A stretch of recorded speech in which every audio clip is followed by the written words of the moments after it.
Saludo, espero todos se encuentren súper bien el día de hoy, día sábado. Este es un día que me dedico esencialmente a los libros, a escribir para mi tesis doctoral, a tratar de sacar adelante mi marco teórico, que es mi compromiso más fuerte por este momento. Pero bueno, hoy quiero hablar acerca de dos temas, es la sostenibilidad y la regeneración, pero quiero abordarlos desde una visión filosófica que es lo bello, lo necesario y lo contingente. Dentro de la historia del conocimiento, pues muchos filósofos se han dedicado al estudio de lo estético de la belleza, de lo necesario de esa belleza y de las contingencias. Para mí una de las mentes más brillantes de toda la historia del conocimiento sin duda es Aristóteles, porque Aristóteles es una mente completamente disruptiva. Aristóteles da nacimiento a una cantidad de disciplinas diferentes dentro de todo ese gran conglomerado de filosofía helenística, lo que llamamos el helenismo.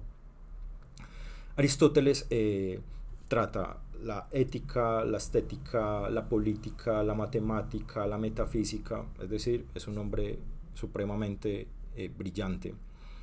Y otra mente bastante brillante dentro de la historia del conocimiento me parece que es Leonardo da Vinci, porque Leonardo es un artista, pero un artista visionario, es una persona que aborda diferentes temas en la historia del conocimiento, e incluso cuando nosotros nos planteamos el tema de volar con los hermanos Wright, pues ya de alguna manera aparecían en unos bocetos de Da Vinci esa necesidad, ¿no?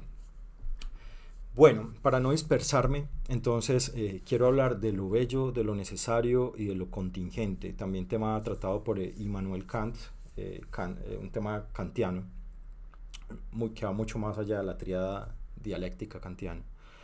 Mm, y hablar de ello porque creo que la regeneración es bella, necesaria, y la sostenibilidad es contingente, es algo que necesita pasar, es algo no tan necesario ni ha salido bien los esfuerzos que hemos tenido por, digamos, encontrar el equilibrio en nuestras relaciones con el planeta. Y todo esto, digamos que viene por parte de la ilustración. Los ilustrados con Descartes y lo que llamamos el pensamiento cartesiano lineal nos hicieron creer de alguna manera que la razón era el centro de todo y que nosotros podríamos lograr equilibrio con la razón. Entonces esa razón lineal cartesiana nos ha llevado a cometer grandes errores en nuestro afán intelectual, que tiene mucho de soberbia también.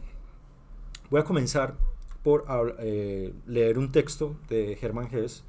Esta lectura me ha impactado de alguna manera poderosamente en mi camino de vida, y me ha impactado porque es ese despertar de conciencia de la visión fragmentada del mundo, al darse cuenta que estamos en el aquí, en el ahora, que es gran parte de la espiritualidad oriental, pero digamos que dentro del misticismo católico o cristiano también está mucho eso, aquello de la contemplación, el contemplar, ¿cierto? Contemplar la belleza. Por eso quería hablar de lo bello, lo necesario y lo contingente.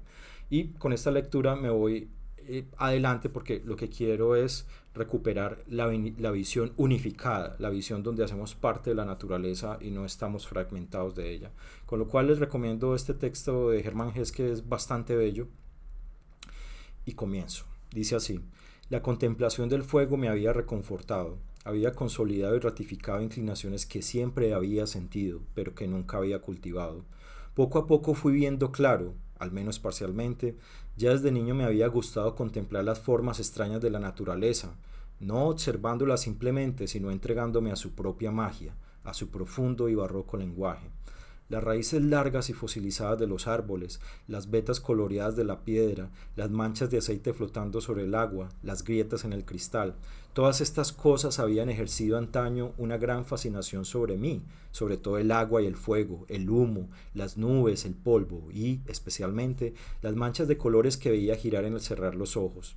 En los días posteriores a mi visita a Pistorius empecé a acordarme de esto, porque noté que una cierta fuerza de alegría y la intensificación de la conciencia de mí mismo que sentía desde aquel día se debían simplemente a la larga contemplación del fuego qué sedante y reconfortante era. Entre las pocas experiencias que he realizado en el camino hacia mi verdadera meta vital se cuenta la contemplación de esas imágenes, la entrega a las formas irracionales, barrocas y extravagantes de la naturaleza produce en nosotros un sentimiento de concordancia entre nuestro interior y la voluntad que las ha producido. Nos sentimos tentados a creer los caprichos nuestros, creaciones propias, vemos vacilar y disolverse la frontera entre nosotros y la naturaleza y adquirimos conciencia de un estado de ánimo en el que no sabemos si las imágenes en nuestra retina provienen de impresiones exteriores o interiores. En ningún otro momento descubrimos con tanta facilidad la medida en que somos creadores, en que nuestra alma participa constantemente en la recreación de la vida. Una misma divinidad indivisible actúa en nosotros en la naturaleza, y si el mundo exterior desapareciera, cualquiera de nosotros sería capaz de reconstruirlo, porque los montes y los ríos, los árboles y las hojas, las raíces y las flores, todo lo creado de la naturaleza está ya prefigurado en nosotros, proviene del alma, cuya esencia es eterna y escapa a nuestro conocimiento, pero que se nos hace patente como fuerza amorosa y recreadora. Algunos años después encontré confirmada esta observación en un libro de Leonardo da Vinci, en el que se comentaba lo sugestivo e interesante que era contemplar un muro en el que había escupido mucha gente. Delante de aquellas manchas sobre el muro húmedo, Leonardo había sentido lo mismo que Pistorius y yo delante del fuego. En nuestro siguiente encuentro, el organista me dio una explicación. Ojo a esto. Acostumbramos a trazar límites demasiado estrechos a nuestra personalidad. Consideramos que solamente pertenece a nuestra persona lo que reconocemos como individual y diferenciador. Pero cada uno de nosotros está constituido por la totalidad del mundo, y así como llevamos en nuestro cuerpo la trayectoria de la evolución del pez y aún más allá, así llevamos en el alma todo lo que desde un principio ha vivido en las almas humanas.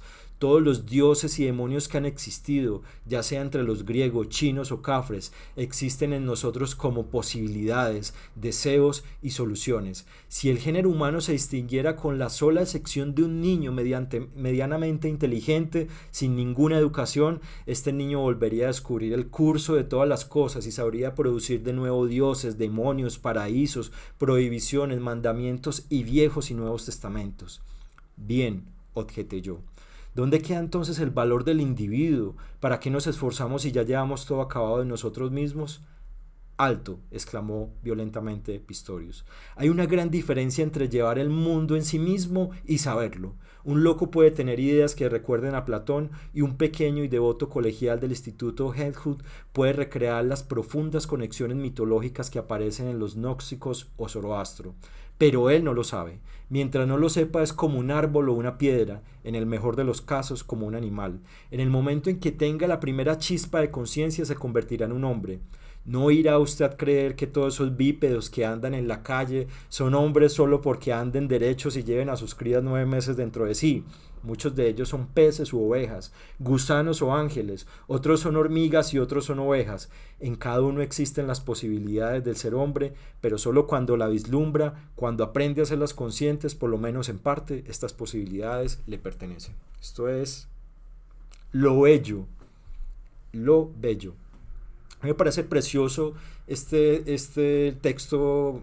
A ver, no es un texto panteísta para los más rigurosos de la religión, sino es un texto en que nos muestra que no estamos fragmentados, hacemos parte de un todo, hacemos parte de una gran divinidad, y los hombres, que creo que esto es lo más grande del turismo regenerativo, no somos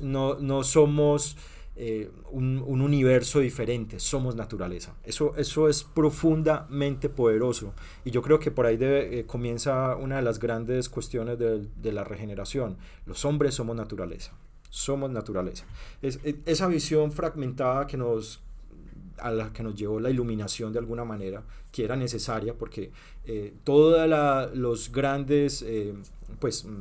estos grandes hombres ilustrados nacieron en una época de la Revolución Francesa, donde, digamos, de alguna manera solamente el rey, la monarquía y solamente la iglesia tenían el poder sobre el conocimiento, entre comillas, porque una época que se llamó el oscurantismo dentro de la historia. Después de esa historia pues viene una gran cantidad de desarrollo científico, desarrollo intelectual, Pero de alguna forma perdimos ese misticismo de lo espiritual, perdimos esa calidad, esa cualidad de vernos dentro de un mundo cohesionado, dentro de un mundo natural. También hay que decirlo, hay una mala interpretación de las escrituras o una mala interpretación religiosa nos ha llevado a pensar que nosotros somos los dueños del mundo y que el hombre está en la cúspide de la evolución. Que esto no es solamente religioso, esto también viene desde algunos evolucionistas, digamos que los más materialistas, los más fuertes. El hombre está en la cúspide de la evolución. Con lo cual no estamos fragmentados. Y eso es lo que nos lleva al desarrollo regenerativo. El desarrollo sostenible ha fallado, necesariamente es una contingencia. Es una contingencia, ¿por qué? Porque es que el desarrollo sostenible parte desde un verbo que es sostener, ya empieza mal. No necesitamos sostener a la naturaleza. La naturaleza no necesita de nosotros. La naturaleza se sostiene sola. Si por alguna razón el cambio climático llega a acabar con la raza, con la especie humana, mejor la especie, nuestra especie, sobrevivirán otras especies, la naturaleza va a sobrevivir, la geología es mucho más fuerte que eso, somos un planeta entre millones y millones y millones y millones casi infinitos de planetas, sistemas solares, galaxias, o sea, nosotros somos solamente un pequeño engranaje miserable dentro de esto grande que es la naturaleza. Con lo cual, ahora sí entro al tema de mi crítica a lo contingente que es la sostenibilidad. La sostenibilidad es una contingencia porque pretende hacernos creer que nosotros tenemos el control sobre el equilibrio de los ecosistemas, y los ecosistemas no son equilibrados. Si algo son los ecosistemas es que no tienen equilibrio. A ver, comencemos por lo fundamental.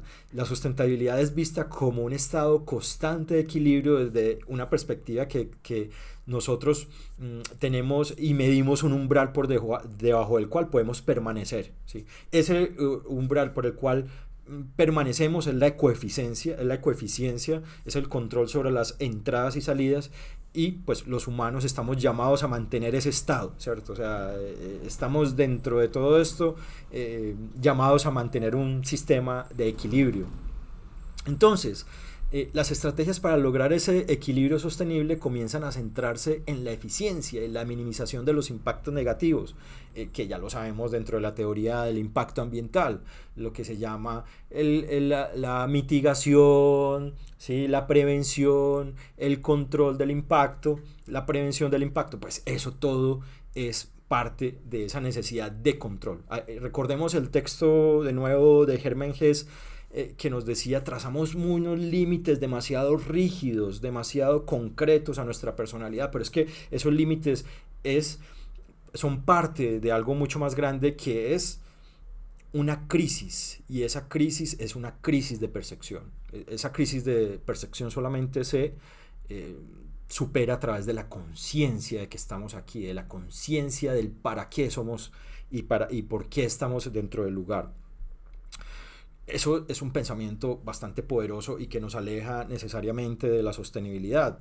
Entonces, a medida que ha crecido el poder y el alcance de las tecnologías ecológicas, el objetivo se ha amplificado a las ciudades, a las industrias, a la producción, y pues esa visión lineal está totalmente desfasada de la realidad. ¿Por qué?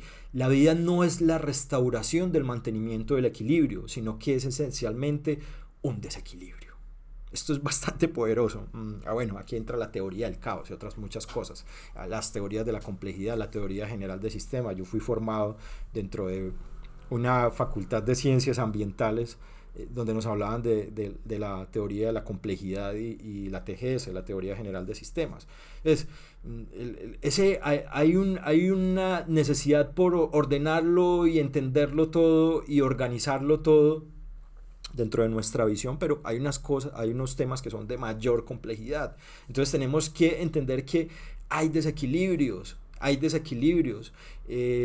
Por ejemplo, los bosques se renuevan a partir de los incendios. Esto es supremamente poderoso, a partir de la crisis que estamos viviendo, que es una crisis de percepción, una crisis de lo ambiental.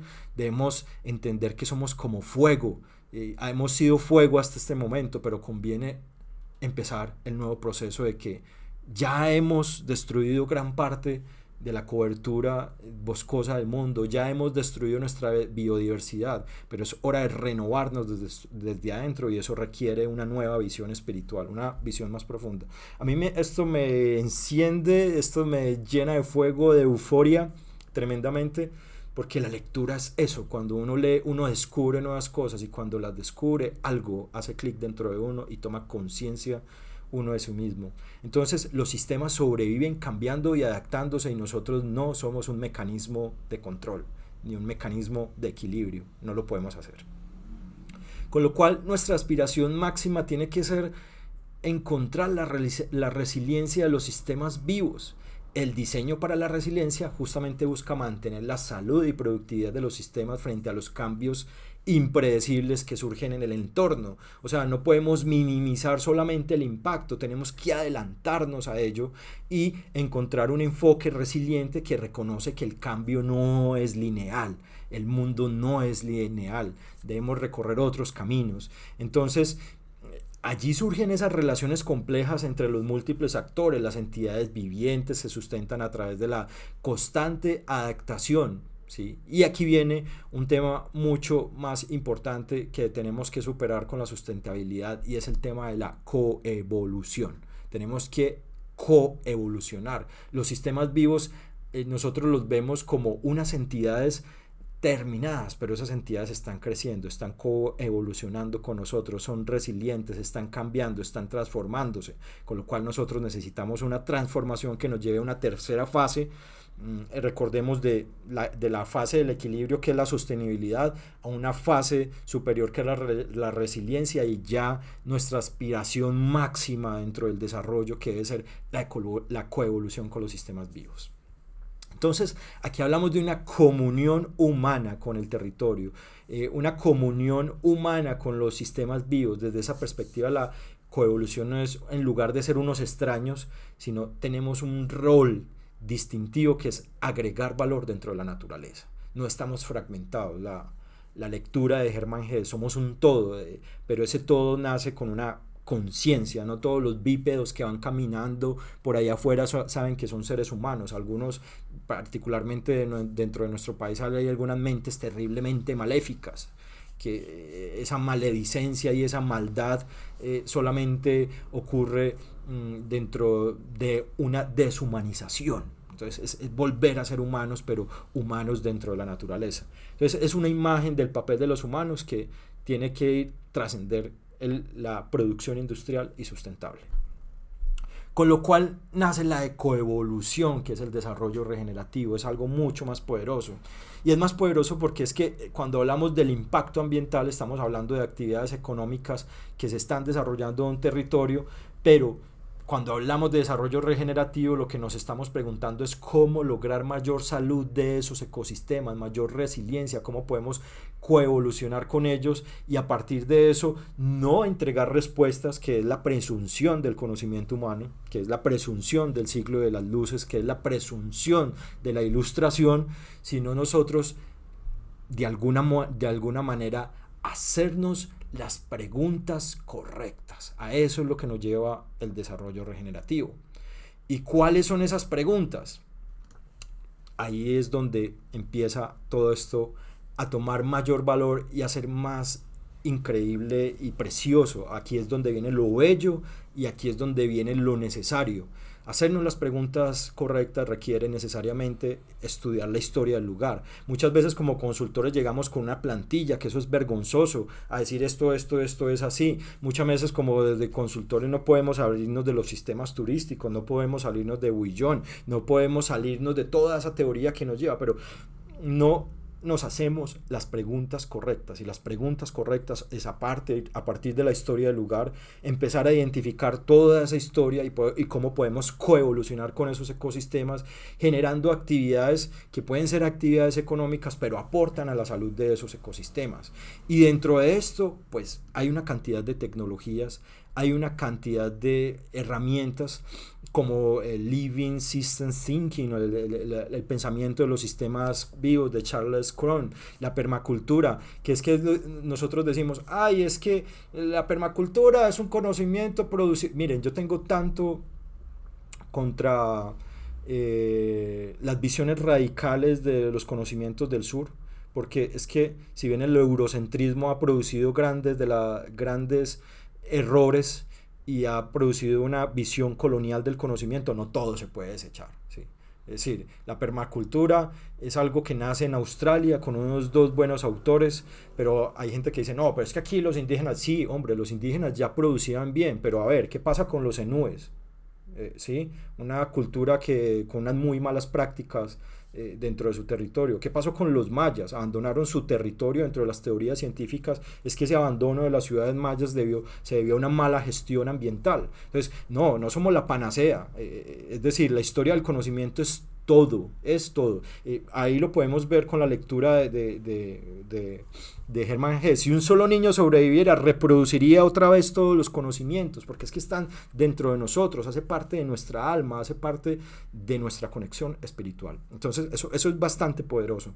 Entonces, la permacultura, los procesos de cambio para el desarrollo, o sea, la participación con un enfoque comunitario, que, hombre, hay cosas de la sostenibilidad que ya vienen de atrás, pero de alguna manera se toman desde otra perspectiva diferente. Entonces las tecnologías que nacen son diferentes a las tecnologías de la sostenibilidad porque nos estamos haciendo preguntas desde la ecología profunda.